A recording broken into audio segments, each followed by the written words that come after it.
Coming up on MovieBuff, Nicolas Cage gets a glimpse of the future in Knowing, a look at footy manager Brian Clough in The Damned United, and what's up with Joaquin Phoenix? His Two Lovers co-star Gwyneth Paltrow explains all. If you're a thrill seeker who likes to see action, and lots of it when you watch the big screen, Nicolas Cage's new sci-fi flick Knowing will work for you. The Academy Award-winning actor plays a professor who stumbles on terrifying predictions about the future. Maybe it means something. It's a list of dates. Every major global disaster for the last 50 years in perfect sequence. The movie was terrifying to watch because of some of the very extreme disaster sequences, the subway sequence, the plane crash. Get down! Get out of the way!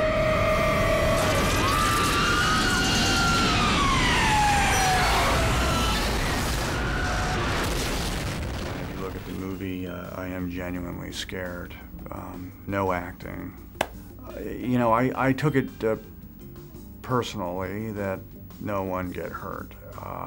I felt that if it was one shot and if I made a mistake, we had to go back to the beginning and light them on fire again, and that just was not the sort of pressure I want to work with. A tense shoot to make a tense movie. Nicholas's astrophysics professor John teams up with relatives of the deceased author of the code to try and solve the mystery and stop the disasters from happening. Australian actress Rose Byrne plays one of them. The film's very, kind of powerful, and it will be interesting to see, what people, if they'll find it too confronting, or if they'll sort of revel in the whole, thrill of these action sequences. So, I was definitely shaky on the subway when I was in New York recently. I was like, oh dear.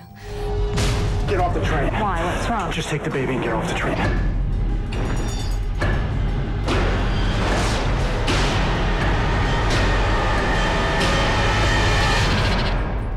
So then, if you like to be made to jump out of your seat, literally, go see Knowing.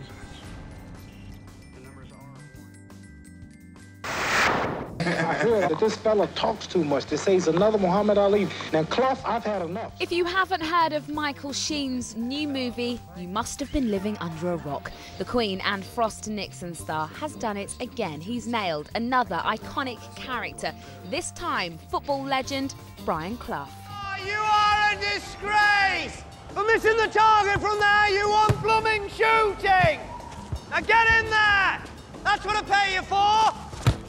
I've done a lot of films now and I've played a lot of famous people, but I have never felt the pressure that I felt, doing this.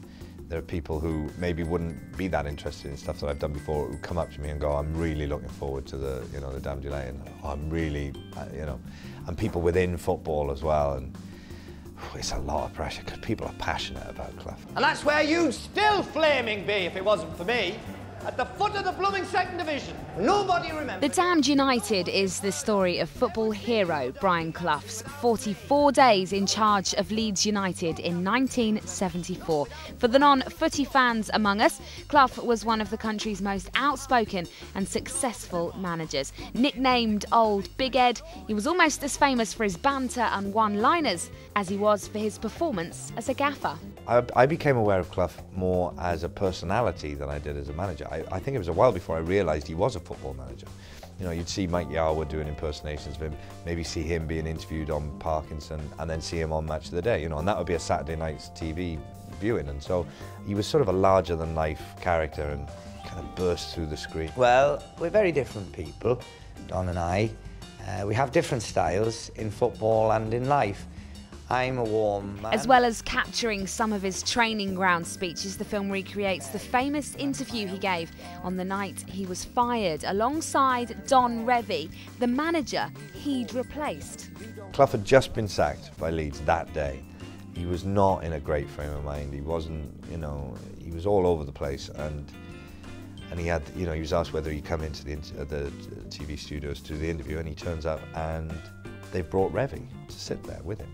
The man who, supposedly he hadn't been able to emulate, he hadn't been able to do what he set out to do, and had said very bad things about, and there he was with him at his most vulnerable. It's an amazing TV. Watching the actual footage is really moving and and awful. Not into football? Me neither by choice, but The Damned United isn't just a film about centre-backs, away kits and the offside rule. It's as entertaining as Clough himself, and for those who remember, he was one hell of an entertaining guy. 2 peas in a blooming pod, right? You saw that? That's the way you do it! I feel like I understand you. You're different. How do you turn an indie feature into one of the most talked about movies in town? Well, step number 1, you cast Joaquin Phoenix. He's gone from acclaimed star to international man of mystery after giving up acting for a new career in hip-hop. It all adds up to plenty of extra buzz for two lovers. His swan song. Well, I'm not totally convinced this is his last film. I think there might be something going on. I'm not sure what, but I don't know. What does Gwyneth Paltrow know that we don't? Their latest outing follows the story of Leonard, who just can't quite decide between these women.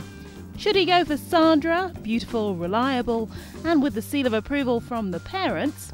Then again, there's also Michelle, the troubled girl next door who's kind of already taken, but doesn't that just make her more attractive?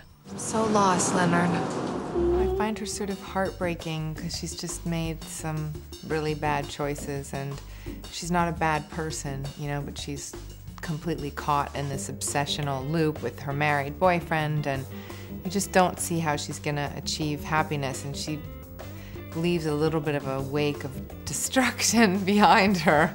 As if to give us a taste of what was to come, the bearded one even flexes his musical muscle in one scene. Who's gonna rock the party right? L to the E-O-N-A-R-D. Who's gonna rock the party right? Although it doesn't sound like he impressed his co-stars. He was using the bones from an NWA song, which I knew because I used to listen to them all the time in high school. So some of it is from that, but then he was adding his own stuff. And did you get a sense that he had real hip-hop ambitions? No, I didn't. No. I mean, he had fun making up his rap in the car, but I'm not sure that he's like, you know, a true hip-hop artist. Wow, that's a ringing endorsement. The awkward romantic drama is a move away from crime capers for writer and director James Gray. It's realistic and full of emotion. I want to take care of you. I feel like I understand you. While it should be Mr. Phoenix in the spotlight, he's outshone by Gwyneth, who gives a performance you just can't take your eyes off. So if this really is his last film, well, rather than going out with a bang, he's ended on a bit of a whimper. What the hell was that? I'm so sorry.